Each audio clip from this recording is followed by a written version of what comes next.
I cannot believe my luck tonight. There's actually still stuff to talk about in the Donald Trump tax return that nobody's really concentrated on yet. And yesterday, when I read Donald Trump's tax return, the one that was reproduced in the New York Times in print, I circled one number, and only one number. The most important number in the return to me and to Donald Trump. The number that exposes Donald Trump's darkest secret. And I can't believe that that number is still just sitting there in the tax return, and no one's really talking about it yet. The New York Times article didn't even really mention that number. It is the number that humiliates Donald Trump. And so I'm not the only one who's happy that it's still sitting there waiting to be talked about. Donald Trump has to be very happy tonight with the media coverage so far because no one has paid any attention to that number on his New York State tax return, the one that is most important to him. It's not the $915 million in losses that the return shows. That's the thing he insists makes him smart, because that's the thing that allows him to pay no federal income taxes, possibly for 18 years.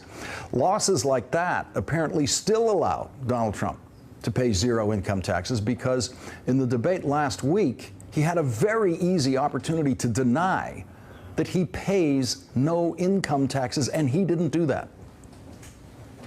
Or maybe he doesn't want the American people, all of you watching tonight, to know that he's paid nothing in federal taxes, because the only years that anybody's ever seen were a couple of years when he had to turn them over to state authorities when he was trying to get a casino license, and they showed he didn't pay any federal income tax. So that makes me smart. You know, if Donald Trump was paying federal income taxes now, he would have said, that makes me smart, and I pay a lot of federal income taxes now, or I've paid a lot of federal income taxes since then. We had gotten to the point Sunday, when the New York Times revealed these documents, that it wasn't really surprising news that Donald Trump paid no federal income tax. But what we got on Sunday was very, very important. It was proof that he paid no federal income tax for the tax year 1995, and it was proof of something else. Something that is Donald Trump's darkest secret. Donald Trump's darkest secret has nothing to do with how his hair is attached to his head, or his marital infidelities, or his many business bankruptcies. There's plenty of public information on all of that already. Donald Trump's darkest secret is the truth behind the piece of his image that is most important to him. And we know that it is important to Donald Trump, very important, that you think that his fingers are not short, even though his every hand gesture proves the opposite. It is very important to Donald Trump that you think that these cylindrical protuberance that you cannot see, that you would never want to see, is not short. Look at those hands. Are they small hands? And he referred to my hands. If they're small, something else must be small. I guarantee you there's no problem. I guarantee it. Donald Trump is obviously oblivious to the general societal agreement among virtually everyone who can spell the word psychiatrist, that verbal guarantees of that sort are usually contraindicators. That sort of guarantee he felt compelled to offer from the presidential debate stage is almost a guarantee of the opposite. And so it is with male bragging generally. If you tell me what a guy brags about, I can tell you what he's lying about. And what does Donald Trump brag about the most? What does he brag about more even than body parts? What does he brag about even more than his ability to romance women who have a strong attraction to moneyed men? What does Donald Trump think is the single most important thing about Donald Trump? I'm really rich. I'm one of the very rich. In all fairness, I'm rich. Hey, I'm rich. I'm rich. Have you ever heard this guy say that? I'm very rich. How about this guy? You ever hear him say that? There are a lot of richer people than Donald Trump. Bill Gates is 20 times richer than Donald Trump, according to the Forbes estimate of Donald Trump's wealth. Forbes estimates that Donald Trump is worth only half of what Donald Trump says he's worth. Forbes says he's worth only about $4 billion. Each Koch brother is worth 10 times more than Donald Trump, according to Forbes, each one of them. But what if Donald Trump isn't even worth what Forbes says he's worth. Forbes has never had a chance to look at Donald Trump's 1995 tax return or any tax returns until now. And there, in line 6 of the return, is the most important number in that tax return for Donald Trump and for me. The number Donald Trump never wanted anyone to see. Donald Trump's actually earned income for 1995 was only $3.5 million. $3,427,092. That is less than local New York TV news anchors earn in a year. $3,427,092. $3,427,092. It's a huge income, just a huge, gigantic, life-changing income for anyone who doesn't call himself a billionaire. Billionaires have incomes of hundreds of millions of dollars a year, some of them $1 billion or more a year in income. There are corporate executives with incomes of $40 million a year, employees $40 million a year, and they're not billionaires. It's hard to be a billionaire. It takes a lot of money to be a billionaire. Most ultra-rich people who have more money than they know what to do with are not billionaires. Shortstops and actors make $15 million a year, and they're not billionaires. $3.4 million in earned income in 1995? 8 years before that, Donald Trump was claiming billionaire status. You are the antithesis of the billionaire recluse, the Howard Hughes, aren't you? I don't know about that. I know that I work very hard. I love what I'm doing.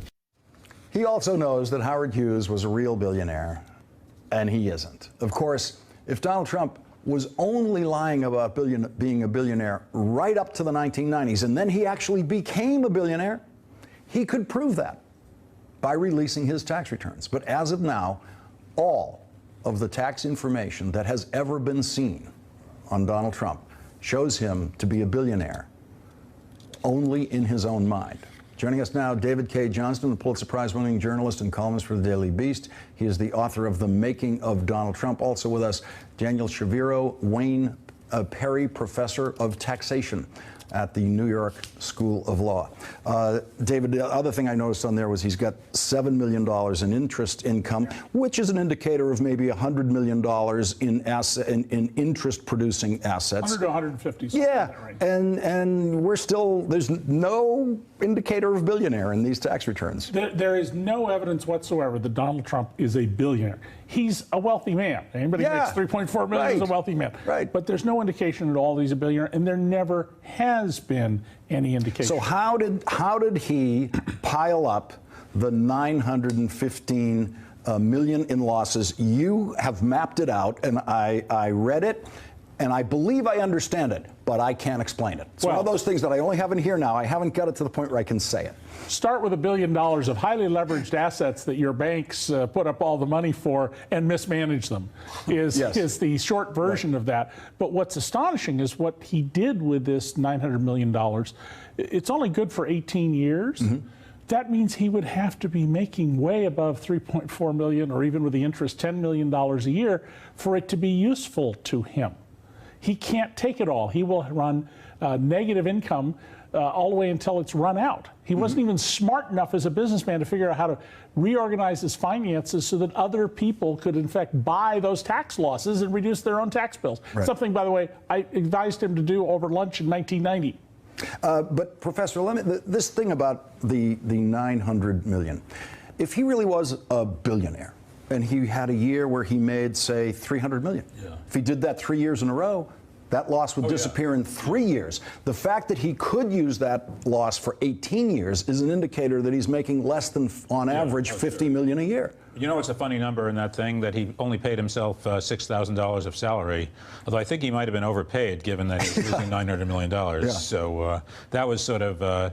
the tax lawyer in me says that's kind of an attempt to scam the Social Security and Medicare systems by having very low, especially in Medicare, it never runs out. You have to pay tax on that, so he pays himself a lowball salary, but then again, maybe because you only pay payroll taxes on that salary income, so he gets to keep it low. But you've also raised the possibility that even in the debt, it's other people's money, Yeah. meaning it's Oh, yeah. other people's debt that he's exploiting for his tax return. Yeah, no, the money he put up was mainly debt money, and so is the bank. So I think net operating losses, some tax people will say, well, if you lose the money, you shouldn't have income until you earn it back and more. But if he was losing other people's money, that's kind of a different kettle of fish. David, what else would you divine from what we've got here so far? Well, I think the most fascinating thing is something a little bit different, and that's how he used the tax code to get out of a immediate tax bill. When the bankers wrote down almost $1 billion of his debt, when your debt's canceled, that's income to you. If you didn't pay the bank back, you got to pay taxes. And there's a provision the real estate lobby got into the law that says, well, if you have other buildings, you can reduce their value for tax purposes and defer paying the tax. So that's what Donald does. He shifts it. And then he creates this company that's a publicly traded stock-held company and puts these now reduced value buildings into it. People buy this stock, they lose their shirts. The stock price goes from $35 down to 17 cents. But Donald gets $82 million in salary as the company loses $1 billion. That stock collapse was the Atlantic City casinos thing. That's right. Where you could buy stock and it's starting at about $35 when it's, and then by the time you woke up, basically it was at 17 cents. And yet Donald got $82 million out of the company as it lost under his chairmanship $1.1 billion. I mean, this is Donald's history here is lose money and take a lot for yourself and leave your workers, your vendors, and now your investors in the lurch. Well, because that's smart.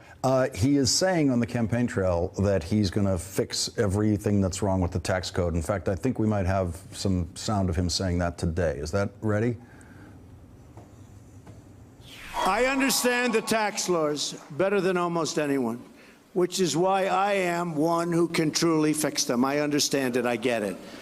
And that is what I commit to do. We want fairness, we want money brought in, and we want money to be spent when it goes out, because they spend our tax dollars so unfairly and unwisely. Remember that. Professor, if he's going to make it fair for everyone, he has to change basically all of the laws he's using. I don't think he's read his own tax plan, because it does nothing but cut taxes for people like himself. It gets rid of none of the schemes that he appears to have used.